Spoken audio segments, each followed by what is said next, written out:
It's Friday, August 29th, 2025.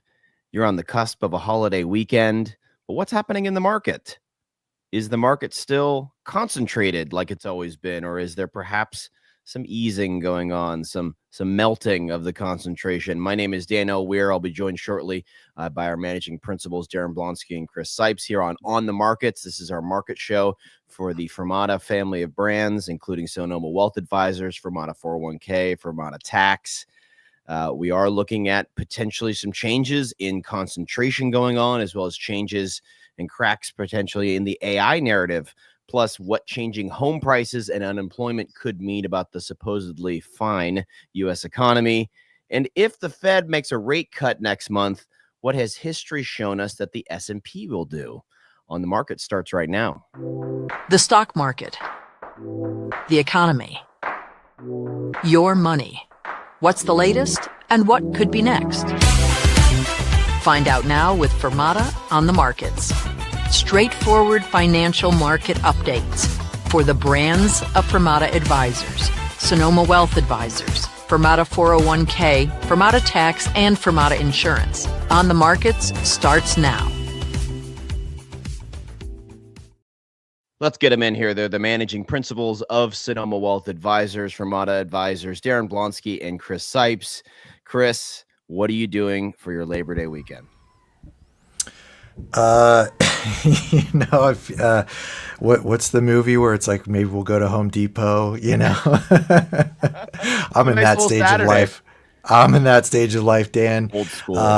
With 4 small children, going out to eat is not a fun thing anymore. That sounds terrible. So not a whole lot planned, but that's how I like it, Dan. I'm a very simple person, it doesn't take much to make me happy. So it's going to be a good weekend. How about you? I'm going to guess that Daren has a basketball tournament that he has to attend somewhere in a distant this weekend, location. guys. Not this weekend. Yeah. Well, he's the only one of us over 6 feet tall, so. Yeah, don't be jealous. Don't be jealous. His kids have an edge. To answer your question, Chris, I think I might go see it. Still in theaters, that movie F1, which is the car racing movie with Brad Pitt. It's still out there in theaters. It's cheap on a matinee, and I have great memories of my childhood, of my dad taking me to movies that I was probably a little too young to go see. And I thought, you know what? It's going to be a boys' movie day on Sunday. So I think that's what I'll be doing. There you go. What we'll be doing today is talking about the markets and our theme, concentration. Is it still a thing? So can we start there? Daren, for people who don't know, what does market concentration mean, and what has been happening so far this decade? It's the only thing we've been talking about for the last 5 years, Dan. So I guess if you don't know yet, then we have watch our old movies. I don't know, but no, I know. So concentration, what we mean by concentration in this instance is, so if you look at, in fact, Dan, I'm just going to share my screen real quick. Yep. I'm going to change up on you here a little. When we look at concentration, I think I'm a visual guy, right? So I love the visuals, and this is what's called, it's just a site called FinViz that it helps you see the markets in a visual way. So when we say the market's it can mean a lot of things, right? Is it the Dow Jones? Is it the S&P 500? Is it the whole stock market? Is it just the bond market? So when we say on the markets, there's many types of markets, right? But when people think of the stock market, generally they're referring to either the Dow Jones or the S&P 500. In this case, we often look at the S&P 500, which is the largest 500 US-based stocks. So what you see on the screen in front of you is a heat map for all those stocks, with the biggest stocks, meaning the largest capitalization stocks, having the biggest squares, and the smallest ones in the S&P having the smallest squares. Jam, when I show you this map, what's the first thing you see? NVIDIA, NVDA, and Microsoft MSFT, and Apple, and AAPL, Amazon, Tesla. Now, Chris, is NVIDIA bigger than the entire financial sector or smaller? Probably pretty close. Pretty close to even, I'd say. But Nvidia's, Okay. to be fair, as big as some full countries' stock markets market value. So it's Many huge. of them. I think there's only like, don't quote me on this, but like maybe in the tens of countries that are even bigger than it at this point. Um, this is the entire oil sector right here. Now, I'm not a mathematician, Dan, but is the entire oil sector smaller than NVIDIA or bigger than NVIDIA? It's smaller than Nvidia, and it looks like it's even smaller than Meta, and even smaller than Netflix, maybe. That's interesting. This is basic materials down here. Basic materials is like, your things that you build things with, right?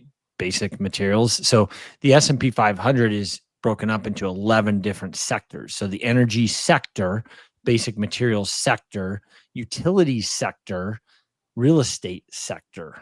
So these are all companies that do those things. We're talking like Exxon, we're talking like Chevron. They are all significantly smaller than NVIDIA. Now, why is that an issue for us, Chris? Well, because so much of the expectations of the market revolve around Nvidia. It makes up around 8% of the S&P 500 right now, which is good when Nvidia goes up because that drags, like you said, it's bigger than the whole oil sector. So if Nvidia goes up, it doesn't really matter as much what the whole entire oil sector is doing in terms of the valuations.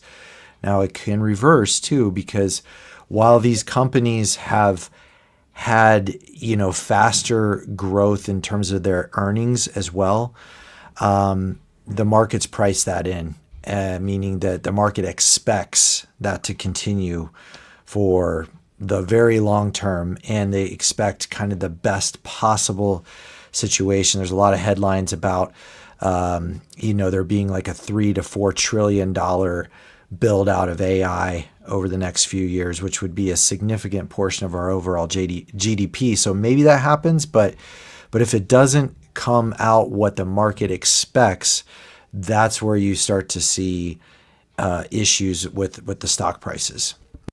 So the head of OpenAI this week, Sam Altman, said that he thinks there might be a bubble in AI.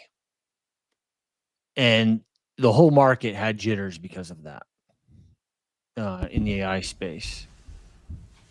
There's people that surmise the reason he said that is because he knows he's winning the AI race and he wants capital to pull back on the competition.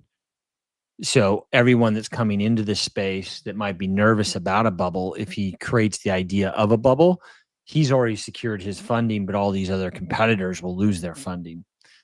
He's playing like some 4D chess game now, which I thought was pretty interesting. So that was an interesting thing that happened this week. Secondly, NVIDIA had its earnings. And since NVIDIA had its earnings, it's had kind of a rough go of things. And which those earnings beat expectations, right? So it's confusing because you're like, wait a second, they did better than what was expected. However, the market didn't like it so much. because the expectation based on the price is unattainable. It would have needed to be so much more higher than what is even possible to have actually met the price of what's being priced in right now for that stock. Yes, correct. So you can see this was the earnings on the screen. So Wednesday, period ending July of 2025. The estimate was just a little above $1 per share. They reported more than that. They're estimated, they surprised to the tune of $694 million.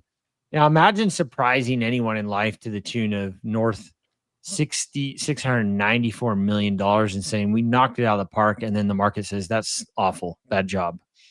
And that's kind of what the market did because it's been 3 days of down ever since.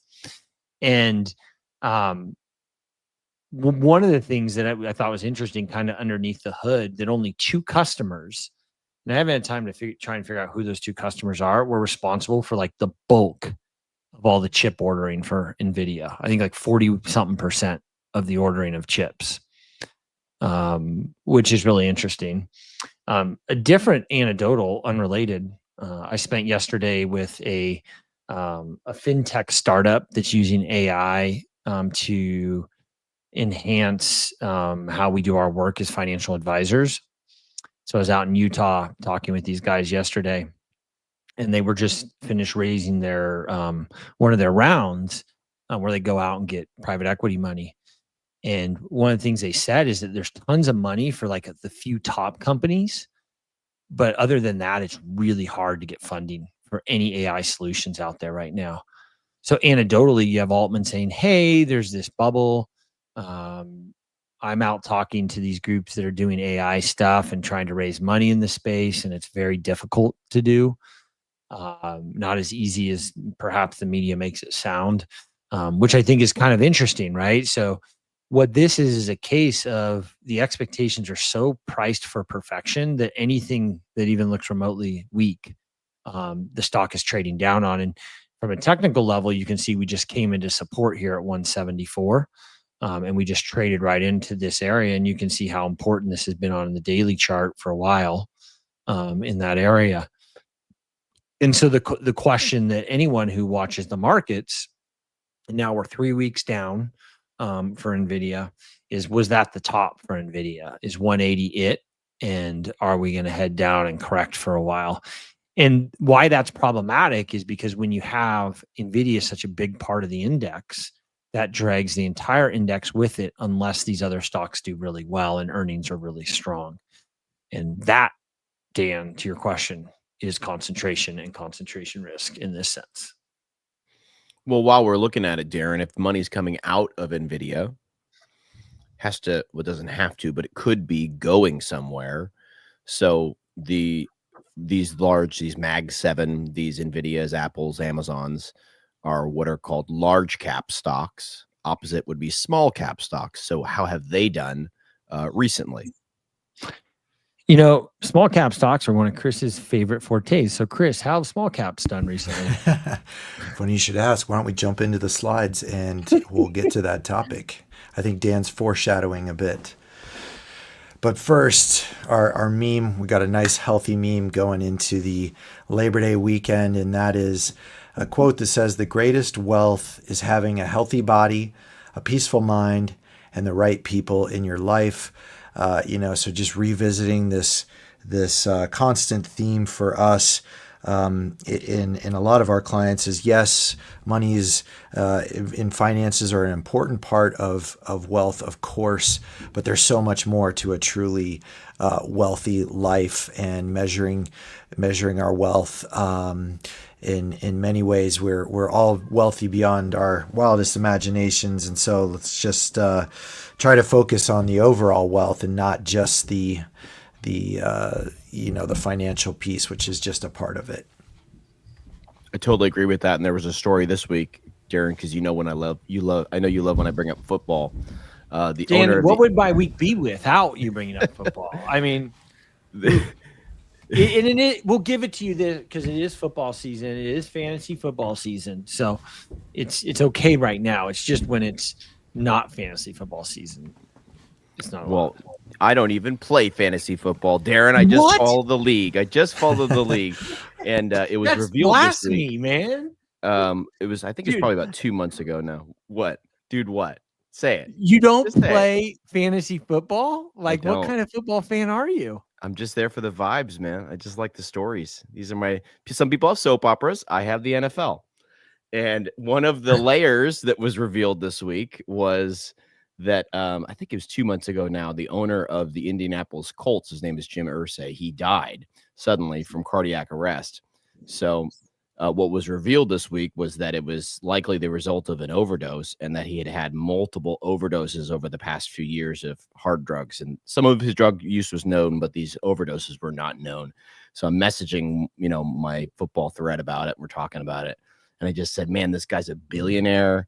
You own an NFL team. Like, this is it. This is it. Like, for many people, this would be like peak, and it's still not enough. You still have to have this other thing. And gosh knows, however, he ended up in it. But to this quote that you have on here, Chris, that just rings true to me. It's not just about the money. Yeah, great point. In fact, and sometimes it's, you think about the person that's living their quiet life and they're happy and they have more money coming in than's going out, and they don't have as much money as Jim Irsay, but they're wealthy beyond what they need, and that's important. So now, speaking of vibes, market sells off today. What's going on?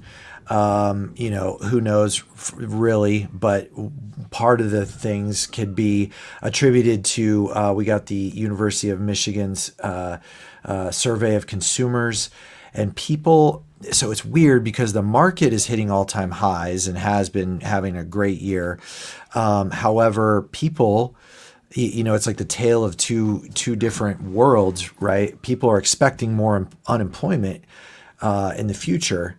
And if you look at the previous times, those shaded gray areas where that number has spiked has always been associated with a recession in the past. And so who knows what is going into these feelings of what people are, seeing on the horizon. But this matters a lot for our economy because so much of the economy runs on consumer spending, which if you think you might not have a job in the near future, it's hard to spend and be confident with your spending, which so far that has not played through. But it's possible that will be down the road for us. Now, the other piece of not great news was the this is consumer sentiment again, but this is showing it kind of longer term, another measurement of it. And you can see that, and we've covered this in the past, where we're basically as low on consumer sentiment as we were in the great financial crisis, which is really hard to believe given that at that time, the markets were down dramatically. People's 401ks were cut in half at that time. And so it makes you wonder if the economy is doing so well, or the markets are doing so well, and on the surface at least, it looks like the economy is doing well. What's going into this sentiment indicator for people? Now, we had this slide last week, but we didn't get to it because we had such a kind of jam-packed show. But this is what actually goes into calling a recession. So we talk often about the NBER is the entity that officially calls a recession. And I'll have to admit that I kind of thought this was like a group of people that got together and just said, yep, looks like a recession to me. It's official, stamp it, it's a recession. Turns out they actually have some metrics they go by, which is comforting, So if we end up going into a recession, of course, it's going to be painted, in our hyper-political, contentious political environment that we're in now. It's going to be painted all kinds of ways. But you can look on this heat map and see, these various measurements that go into the NBER's determination. Things like real personal income, non-farm payroll employment, household survey employment, real consumer spending, so that's net of inflation, retail and wholesale sales, and lastly, industrial production. Now, one of the things that we've covered in the past is, hey, why wasn't 2022 a recession? We had 2 quarters of negative GDP growth, which that is, one of the things that people look to as a recession call. And we had all these, indicators covering the economy that had dipped dramatically. We've covered those extensively in 2022. But if you look at this heat map, according to what they were looking at for the NBER, yes, we had a little bit of red in 2022, but not like we saw in 2020 where everything was red and it was obviously a recession. So fast forward to where we're at today, 2025, we've got some more red on those real personal incomes, less transfers. We've got some red on the retail sales side of things. We've got a lot of yellow, a little bit of green, but it definitely seems like it's kind of turning colors a little bit there. So we'll keep an eye on this. This is, by the way, from the JP Morgan Guide to the Market, which is something you can look up if you're interested. They put this out quarterly to track it. I have not seen this included in the Guide to the Markets previously, but maybe it has been and just missed it. It's like, I don't know, 90 slides or something crazy. So it'll be interesting to keep an eye on that. So we've got the investor sentiment survey through AAII. Again, this week, pretty much neutral. The bearishness knocked down just a little bit. Now, if we look at the CNN Fear and Greed Index, it's back up to 64 at greed, which is a little bit higher than it was last week at 61. Bitcoin Fear and Greed at neutral. We've seen a big sell-off in Bitcoin here recently, which has, in the past, at least in the recent past, tended to lead risk assets. So I'm a little bit concerned about the NASDAQ, a little bit concerned about stocks at this point when you see a decent sell-off in Bitcoin. Maybe there's another reason for it that I'm not aware of that Daren wants to cover somewhere along the way. But a decent, who knows if it's a sign foreshadowing what's to come in the risk markets. Now here, I have to admit I don't exactly know what goes into the global risk love chart that they have here from Bank of America. What did you call me? I'm assuming like one of their economists' last name is Love or something. I don't know how they came up with this. Let's ask AI. But they've got a euphoria signal and a panic signal, and you can see we're firmly in euphoria in terms of positioning. This goes back to 1987. We're in the 93rd percentile, meaning that only 7% of the time has the euphoria reading been higher. And this is a global measurement apparently, so not just the S&P 500, but kind of overall risk taking in stocks. Chris, would you like to know what Gemini says? Yes. In finance, a risk lover is an investor who is willing to take on more risk for a relatively small expected return. So basically, someone who's into risk on assets. Huh. Interesting. I don't know that that's the reason why they call it that chart, but maybe, who knows? If maybe we'll find out here soon. So now we got a bad PCE number today, core PCE.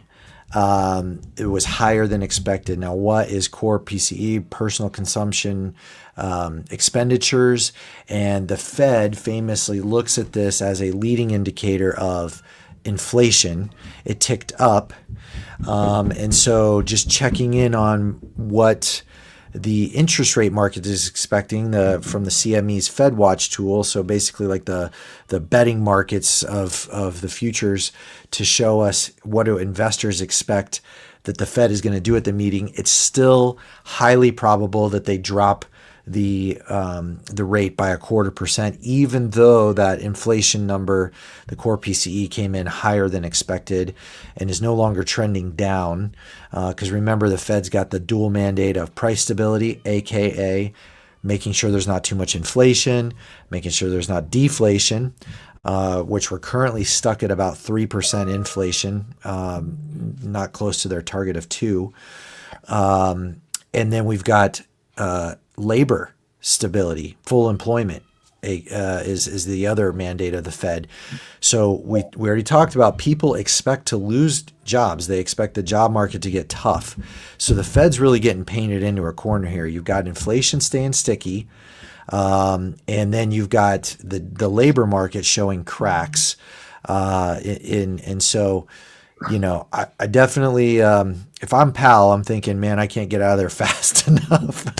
I don't know if you want to deal with what's coming for the Fed here in the next 6 months to a year. But it's one of those jobs you just look at and you're like, man, who would want to do that? I don't know. Seems masochistic. But Where are we in terms of the other asset classes? Because we talk about, hey, maybe the U.S. stock market's a bit concentrated. Buyer beware. It's not a timing tool, but what's the upside there? But then you look at some of these other asset markets, and right here we're looking at yields on corporate bonds and the 3-month treasury yield, and then equity REITs, the implied cap rate, which is essentially your kind of income return on REITs. They call it a cap rate in the real estate world, capitalization rate.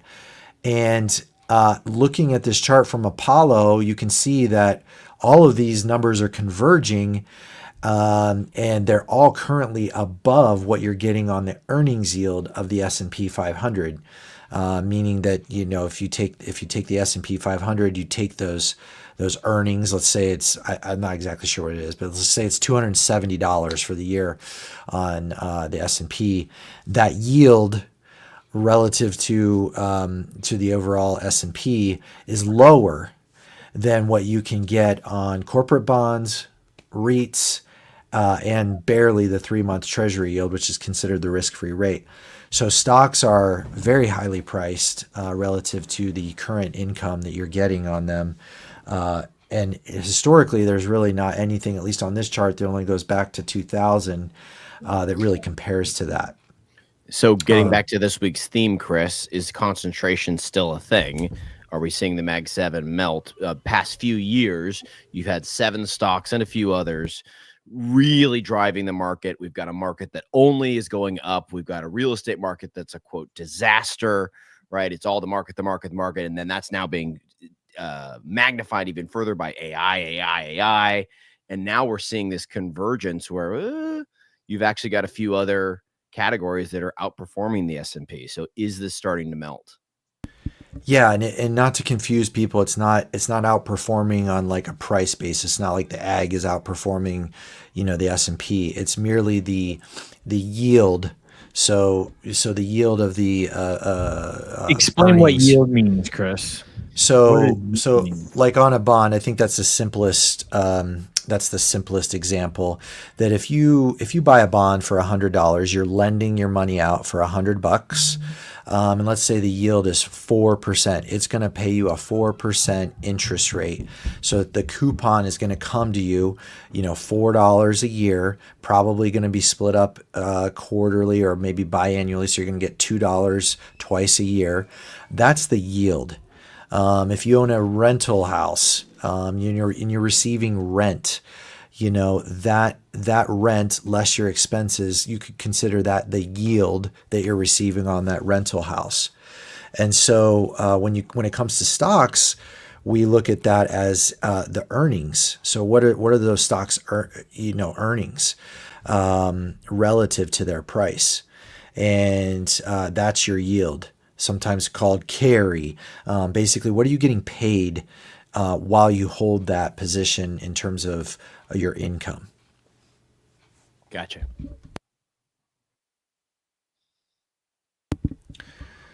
Oh, let's see here. Sorry. Now we've got the S&P performance following rate cuts. So, we've already started a rate cutting cycle about a year ago. Yes, it's been on pause, but looks like they're going to continue that. When you're looking at, investments every day, it can feel like forever, but we're actually in a rate cutting cycle. And this chart is showing what those forward returns have been in the past, and then the drawdowns. I don't know that there's a huge difference in a rate cutting environment versus an increasing rate environment. In terms of how stocks have done, they've seemed to do pretty well, but they've also had the drawdowns just like they would in any normal market.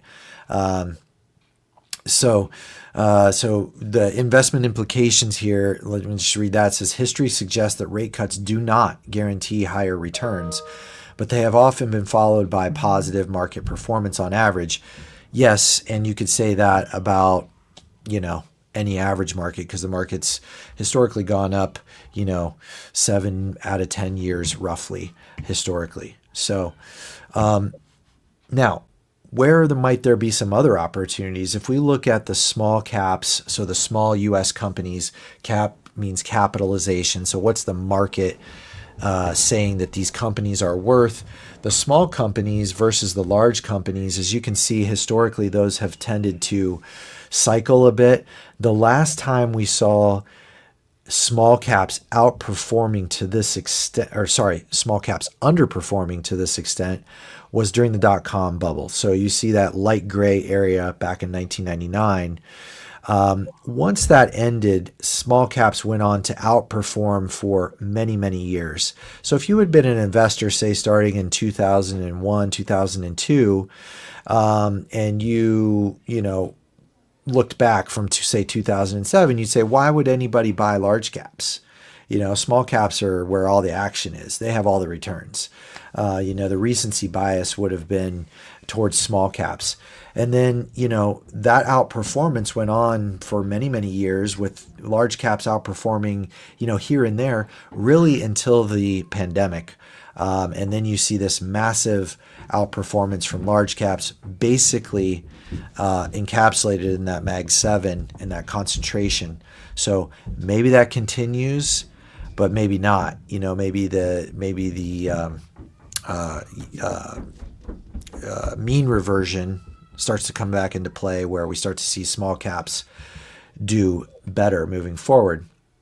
And I think people often forget, including advisors, that there's volatility in the Magnificent Seven. It's very easy to look at somebody or talk to a neighbor that says, yeah, I got rich off of NVIDIA. I put a few $1,000 in it and now it's worth $1 million and blah, blah, blah. Great. Well, there's been several times along the way where that position went down dramatically. Anytime you're invested in a single stock, you're exposed to a lot of volatility. And we only talk about the winners, right? But even as recently as 2022 and 2025, all of the Magnificent Seven have experienced some major drawdowns. I mean, look at Meta with down 74%. Remember the earnings call where they announced the metaverse, and the next day the stock was down like 30%. So buying and holding these is not, for the faint of heart. Especially if you're just owning a single one, thinking that you're picking the winner. And when it comes to things like retirement investing, putting your capital at risk like that is very, very, very risky for staying on the path to retirement. Now, small caps. Are we going through a regime change? Because really since April, which is extremely short term, I know, but really since the tariffs were announced and we've seemed to be in this new era of tariffs, which I don't know if you guys saw right before we started the show, the appeals court said that the tariffs are illegal. So I think that's going to be heading to the Supreme Court, as a challenge. So we'll see where that shakes out. Obviously, that would be huge news, if those get struck down. But since that period, small caps have been doing very, very well. So represented by the IWM ETF here, the Russell 2000, that is small cap value, small cap growth. It's a blend. And then you see the S&P 500's kind of down there towards the bottom. You've got mid cap stocks also towards the bottom there, but international and emerging markets doing pretty well. With emerging up there kind of close to small caps. So really the risk on sector, the more highly volatile sector, has been doing better. But that's not the whole story, because when you look at the Russell 2000 over the longer term, this is going back 4 years to August, this day in August 4 years ago. And you look, it has been a tough slog for small cap investors, up only 3.78% over that time period, right? So just because things look good on the upside, when you're looking at things like mean reversion and potentially some benefits from AI, right? Because maybe it's going from the producers of the chips and, the main producers of AI that we're using each day down to the smaller companies. Maybe that's what the market's seeing in terms of this performance where, hey, if you can implement AI in your smaller companies and get even 10-20% more productive, maybe the impacts of AI can help those small and medium-sized companies even more than the benefits that we've seen in the large cap companies so far. I could see that happening, but who knows? That narrative has not taken hold yet. But you do have kind of a coiled situation here with the small caps where they've really gone nowhere for going on 4 years now, to the point where you might see some built up energy in that sector. Now I think you got to be careful. Something like 25% of the small caps are not profitable, so they're not making any money. Most of those are in the biotech sector, according to Wisdom Tree. So they're kind of, lottery ticket situations where, if the biotech comes through and they find the next Ozempic or something, cure for cancer, whatever it might be, where those little companies can really take off, but they have a really high failure rate as well. But for those that are looking for, hey, where might there be some more opportunity moving forward? Small caps may be a place to look, and international as well. Everybody knows international has underperformed for a very, very long time. This is the Japanese Nikkei, and I think this is one showing, hey, maybe there's some opportunity in the Nikkei. Buffett's 13F came out, and he's been adding to those Japanese brokerage firms that he owns, and so do what the big dogs are doing. But also, I think it's a tale of risk management because had you been a Japanese investor, we all suffer from something called home country bias, where we feel more comfortable investing in our own country and in the companies that we know. That's natural. But had you done that in Japan in the 80s when they were set to take over the world, the Japanese stock market reached a CAPE ratio of 100, which I think is the most expensive in history. All the hype was around Japan. They could not be stopped, et cetera, et cetera. The narrative was there, right? And then lo and behold, they went through 35 years struggling to get back to even. So concentration is very risky, even when it comes to just concentrating in one country. All right. So Case-Shiller Home Price Index came in this week, not looking so hot as well. I forget the exact number, but something like 39 out of the 55 metro areas were down. So, more than 50% of the metro areas saw a price decrease in the markets in the Case-Shiller Home Index, which is kind of normalizing in the housing market. This from Charlie Biello showing that home price by growth by decade, and this goes back to 1891. And you see nominal, which means not taking into account inflation, versus the real, which does take into account the inflation rate. And you see, let me just read what Charlie says. The first half of the 2020s, with annualized home price appreciation of 4.6% above inflation, is unlikely to repeat in the back half. There's no rational justification for prices to continue to outpace inflation by such a wide margin. And when you look at the long-term returns of home prices, I think it's an anomaly of our times to really think of homes as an investment, because previously they really weren't thought of that way, because the returns didn't justify it either. It basically moved with inflation. If you see that real annualized return over the long run is basically, you're barely moving with inflation. Went up a little bit in the 2010s, and then in 2020 era, we've seen it even more. But that's not normal, and probably just another sign of a very unhealthy housing market in the United States. Chris, I'm not going to do it this year because we're already too far into the year. But next year, I'm going to start keeping a tally of every time you have a chart that goes back pre-1900. And I'm going to make a little note on there, a little scratch mark, and we'll see if we can get to 10 or not. Yes, sir. I hope we get a lot of tally marks on there. You know me That's and my awesome. old charts. That's awesome to see every time. All right, Daren, how do you feel about some technicals? And you want to show how some of the pieces that Chris has been talking about, how that showed up in the charts?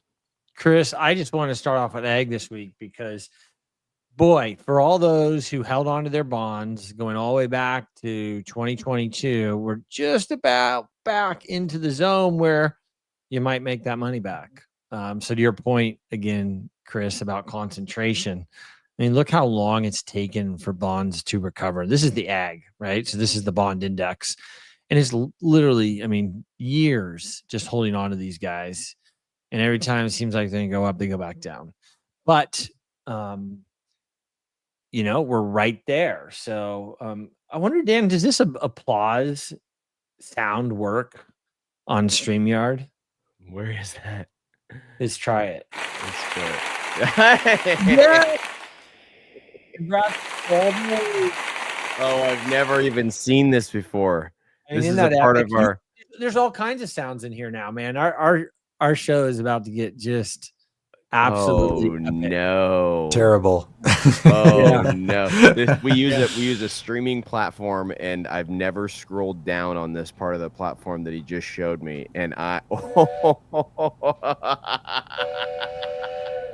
Bad news. Okay. All right. So anyway, all right, we'll get back to it. Seriously though. So for those who held bonds over all this time, congrats, because it's now finally coming back. And right now we're looking, you can see this double top here, this long-term double top. It's the weekly chart. And we traded right back into that neckline, and we are sitting right there. We got rejected slightly, but I'm looking at that saying, hey, that's pretty bullish on the market, for the bond market, that is, which tells you rates are probably going down if bonds are headed up. So if we look at our 10-year, and we talked about this last week, how it's kind of winding up and it looks like it's going to break down again. What I'm watching really for the bond market on the weekly chart, though, is that this long-term support line. I want to see it break through there. And then I'm in the camp of, hey, I think rates are headed down. Still lost support at 3.6. But if I'm looking at this chart now, I think probabilities are in favor that we start seeing this range on the 10-year. And that will be, I guess, good for people who want to buy houses. But typically, you know, when rates start going down initially, it's not necessarily a great thing.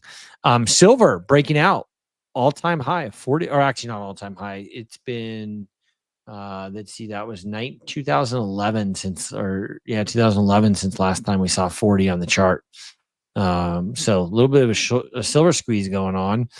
Gold also having a nice breakout. We talked last week about this descending triangle happening, and that there's a breakout in motion. And this week it broke out.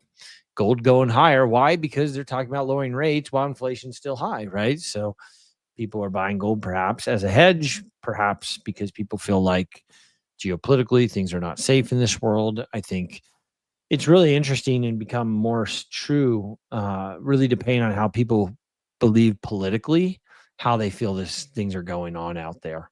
I have seen that, certainly talking with clients, stronger than I can remember ever hearing it.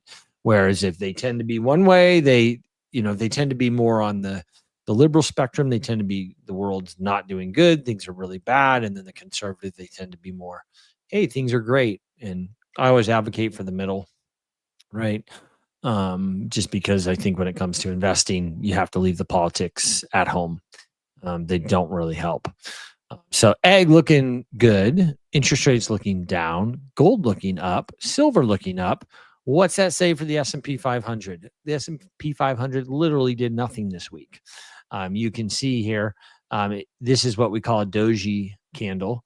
And the bigger candlestick part here versus the wicks, you can see it basically went up slightly this week, but stayed inside this hammer candle. The fact that we got a hammer candle and a doji candle, I'll bet you, I'm going to put probabilities on the side that we get a red candle next week. So that's coming up. Interesting, the court ruled that Trump's tariffs were illegal. So I think we have a Supreme Court showdown coming here pretty soon on that. And then it'll be interesting to see how that impacts the market. But generally, I would say you still got green, and you can see over here, here's a doji candle inside of another candle, and we got a lot of green after that. There's definitely some people who are calling for higher highs headed our way. But we've been talking about on this channel for a while that it's the last week of August, Labor Day, and here comes September, folks. So it wouldn't be too shocking to see a little bit of a correction here. What would we be looking for in a correction? When would we be concerned it's something more than just a correction, right? So you're certainly going to have a stop at 6,300. And then I think this area is really the support, this long-term support line. So depending on how long it takes to get there, I could see down in this range here being where we see the market trade into something like it moves down into that area, finds support, then moves back up. And you can see how important this area has been all along. Why is it so important to look at the technicals? Because I think what we're likely to see in September is the world's going to end. Something's going to come out in the news and everyone's going to freak out. And really, it's just a correction in the market. So try not to pay attention to the news when it comes to your portfolio. Try not to pay attention to your politics when it comes to your portfolio, because neither will help you make good investment decisions. Chris, to your point, front end of the tip, you opened up the can of worms and said Daren's going to be talking about Bitcoin. So sure enough, I am. And I actually think Bitcoin is in a pretty precarious spot at the moment. So I think if we lose this spot in Bitcoin, I think we'll revisit 100. You can see how important this area was right here, the very top wick of this candle back in December of last year.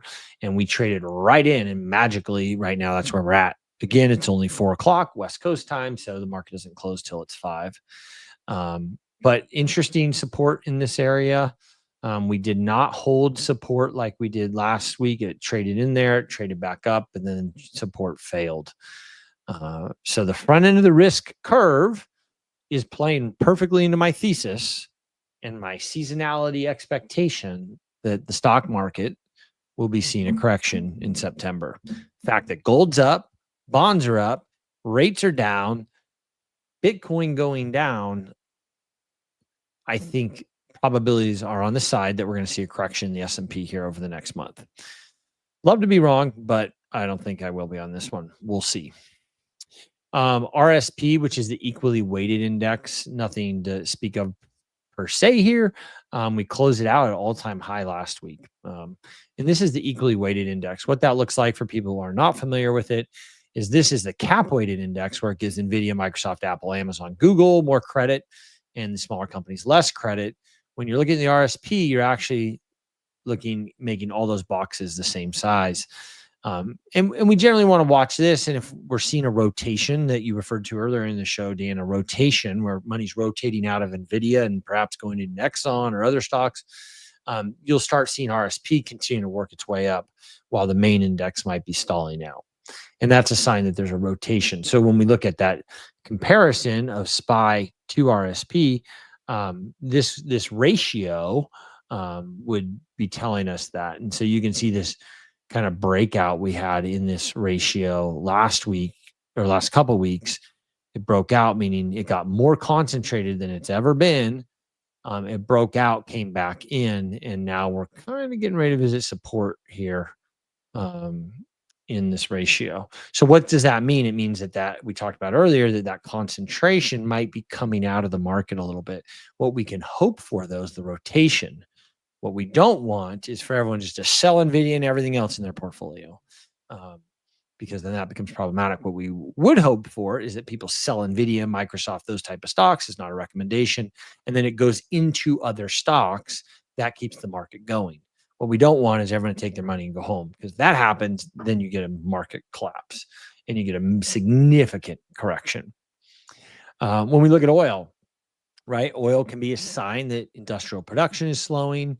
We're getting this bleed, and we haven't been able to hold above this support line right here, which is pretty important since 2022. And it's kind of, we saw this weakness in earlier part of the year, and then it shot back up, and now we have weakness again.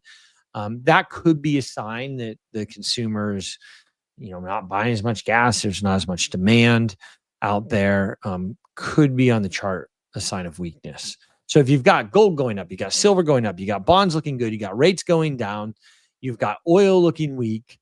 You've got the front end of the tip of risk, Bitcoin, selling off significantly and looking precarious. That starts to build a narrative for you where you say, hey, overall, we're seeing the weakness that, guess what, we've been expecting to see going into September. So for everyone who says, oh, no, this is just September correction. We've been expecting it. It's very seasonal. There is a seasonality to the market. And at this juncture, all we're trying to see is that seasonality set in. When we look at our MAGs, so these are the MAG 7 stocked, you can see they moved up. So this is index, an ETF that just tracks the MAGs, Microsoft, Apple, Google, Amazon, etc. You can see it traded up, and it has been stalling out 3 weeks in a row, which is a sign of what we call distribution, right? So every time the sellers sell, the buyers are gobbling it up, but not in any kind of meaningful way. So the sellers are slowly unloading their inventory is the way to think about it. And there's buyers there buying, but they're not rushing to the market to buy. And that's what a distribution chart looks like. You kind of get this flat line looking thing. Interestingly, you could argue, though, that you've got this kind of ugly triple top forming in the MAGs, which would not be good. And then you could put a trend line on the neckline. So if I was watching these really closely, I would be looking right along that trend line for my read. So I'd say things are probably okay unless we lose this spot on the MAGs. So call it 60. If we trade below that on a weekly average, then I'd be concerned about, okay, party might be over. Maybe the bubble is here. It's popping. Now, let's talk about the S-curve of adoption. What is the S-curve of adoption? Okay, we saw this happen during the dot-com era, right? And if we go back to in the dot-com era, and we go all the way back, let's go to monthly. We go all the way back here. This was the bubble of the dot-com era right here. And this was when everything was www. And then it wasn't. And all these big tech internet companies crashed. Can you go even tighter on that, Daren, so we can really see how dramatically in that time frame, in that world, it went down? Because it doesn't look so bad when you see it at scale like that, but at the time, it was a massive crash. Yeah, I mean, you can see like at this time going down, it was 50% of the market gone.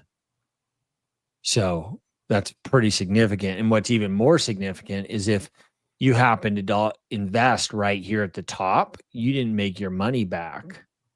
Let's see how long it took you to make your money back.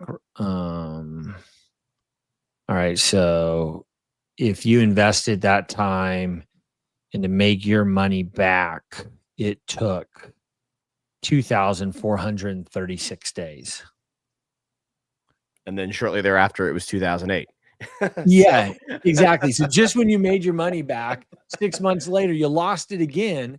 So if you invested your money right here and you just plot it all in just the stock market, you literally lost money more or less, or weren't making any money for 4,000 days, right? So 4,000 days if you invest at the top of the dot-com bubble. And this That's is depressing. Point. I feel like, Dan, you need that sound effect. It's like wah wah wah. Yeah, dude, you guys have got me thinking now. We're getting Prices Right sounds. We're getting all. It's got to be in there. Yeah. Here's a sound effect. It's called a punch. So if you invested your money in 2001, this is what you felt like. So I guess it sounded more like a slap. Which okay, that's depressing, but that's also why, as boring as it sounds, you're always preaching the diversification, right? And having some of those small caps that haven't gone anywhere for 4 years, and having some international that, you know, you're like, well, why don't we just do the thing that's been working, right? But that's what diversification helps with, is to avoid those types of lost decades, those types of huge drawdowns, because they're not for everybody. And in fact, a lot of people that say, "Hey, I can handle that kind of risk," when it comes, there's always a narrative tied to it that's, this time is different and the world really is ending this time, and it freaks people out. And so, I think in general we want to be probably erring on the side of caution for the most part for most people, because of that. Well, so what's interesting is we do a lot of work with like assessing risk and comfort with volatility with clients. And I mean, literally, when you look at this chart, it's not shocking why people just feel like the stock market's going to go up, because literally it's basically been going up with a few momentary corrections for, 5,000 days. So, I mean, okay, yeah, that makes sense. And then when we say to them, like, hey, you need to diversify, and being too risky, like, it is going to come home to roost at some point. Unless the government just keeps printing money to infinity and beyond, but then eventually the, all the wheels come off the bus at this point, if they just keep printing like this. So something has to give at some point, I think.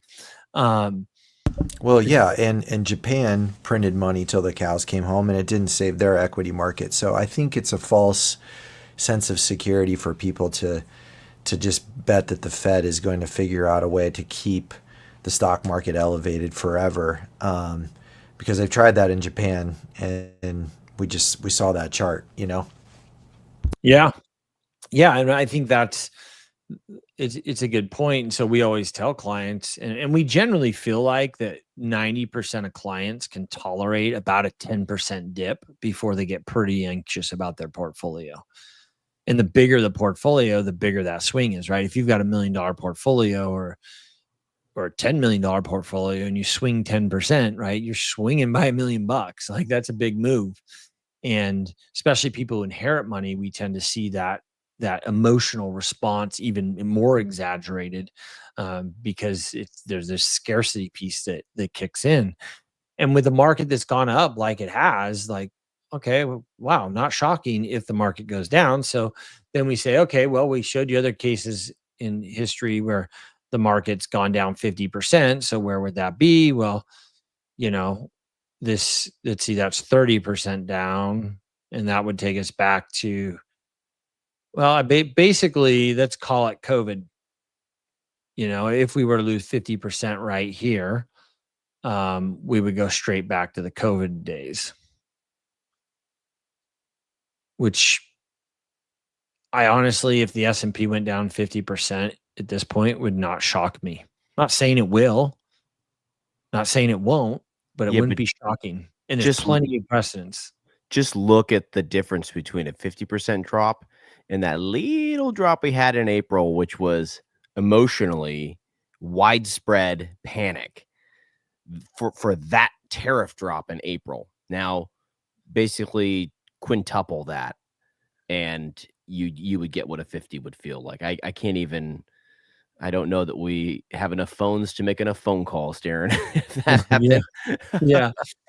Well, funny enough, like, we started filming this show during this drop right here. Right. And what's interesting is, like, we've tracked viewership over time. Literally, this is when Chris and I started filming this, because during COVID, it was like every day the phones were just blowing up, and like, okay, well, at least let's just educate people every day. And then if they have other questions specific to their portfolio, well, then that will help us with the call volume. And you can see it's just been straight up since then. And that's been difficult for investors who had a more diversified portfolio when you're just watching these markets rip up, And we're like, yeah, you should own bonds. And they're like, ba-bum, ba-bum, right?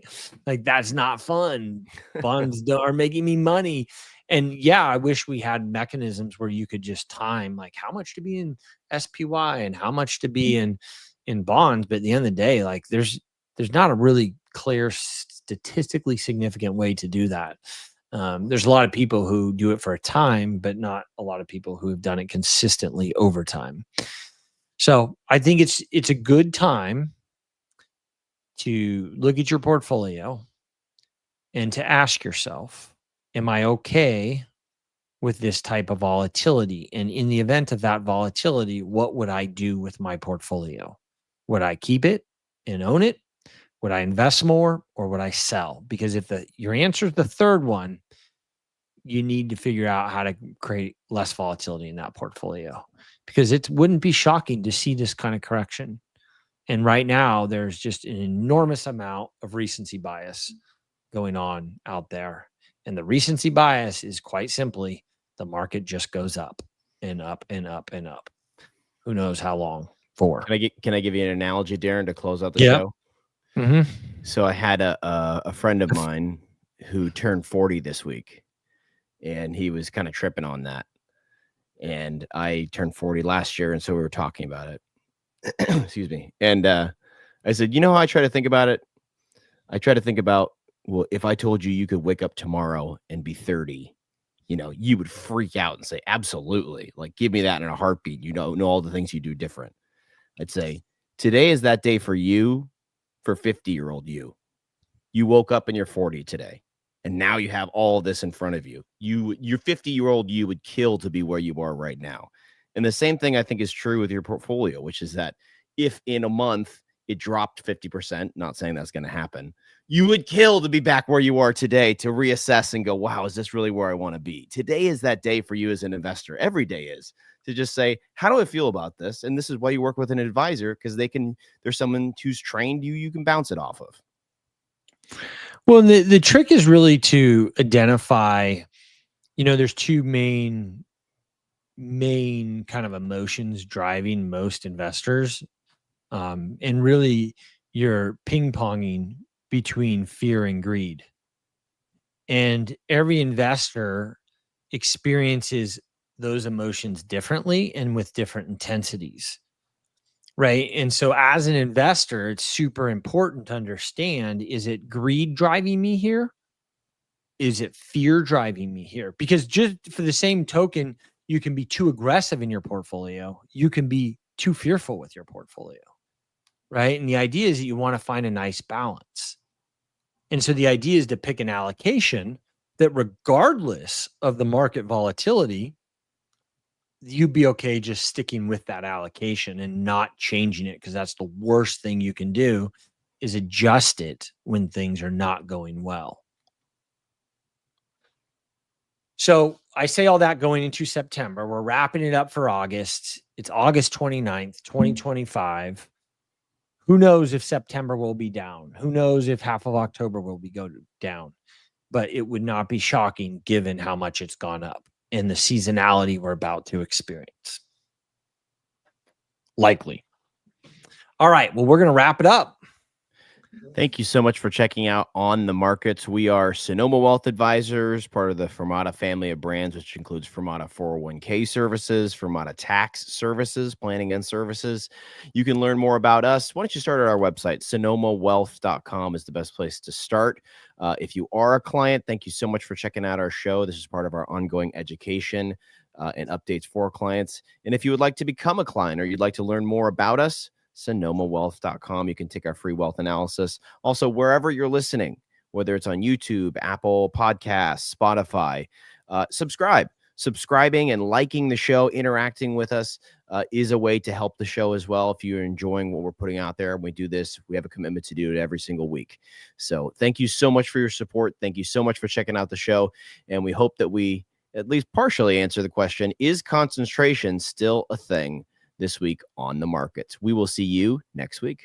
You're up to date with Fermata on the markets. Learn about how the Fermata Advisors family of brands can help your family and business in finance. Sonoma Wealth Advisors, a comprehensive, holistic finance solution offering financial planning, asset management, and tax planning. Take our free wealth analysis now at sonomawealth.com. Fermata 401k, business retirement solutions for small and large companies with a fiduciary commitment. Learn more at fermata401k.com. Fermata Tax, personalized tax services for yourself, your family, or your business with an emphasis on efficiency. Find out how at fermatatax.com. Fermata Insurance. Appropriate insurance is an important part of a financial plan. Find out what coverages you may be missing at fermatainsurance.com. If you haven't already, like and subscribe to Fermata on the Markets on YouTube, Spotify, and Apple Podcasts. Fermata on the Markets features human hosts, editors, and voiceover talent. Music by Dr. Delight on Soundstripe, voiceover by Joan Alloway Nash. Thank you for listening to the very end. We appreciate diligent viewers and listeners. Fermata Advisors LLC is registered as an investment advisor with the SEC and only transacts business in states where it is properly registered or is excluded or exempt from registration requirements. This content was produced by Fermata Advisors LLC, DBA Sonoma Wealth Advisors, DBA Fermata 401k, DBA Fermata Tax, DBA Fermata Insurance. The opinions expressed by Fermata Advisors LLC on this show are their own. Information presented on this program is believed to be factual and up to date, but we do not guarantee its accuracy, and it should not be regarded as a complete analysis of the subjects discussed.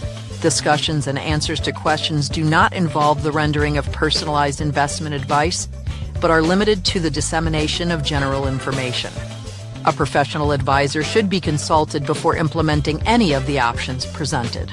Information presented is for educational purposes only and does not intend to make an offer or solicitation for the sale or purchase of any specific securities, investments, or investment strategies. Investments involve risk and, unless otherwise stated, are not guaranteed. Information expressed does not take into account your specific situation or objectives and is not intended as recommendations appropriate for any individual. Viewers and listeners are encouraged to seek advice from a qualified tax, legal, or investment advisor to determine whether any information presented may be suitable for their specific situation. Past performance is not indicative of future performance.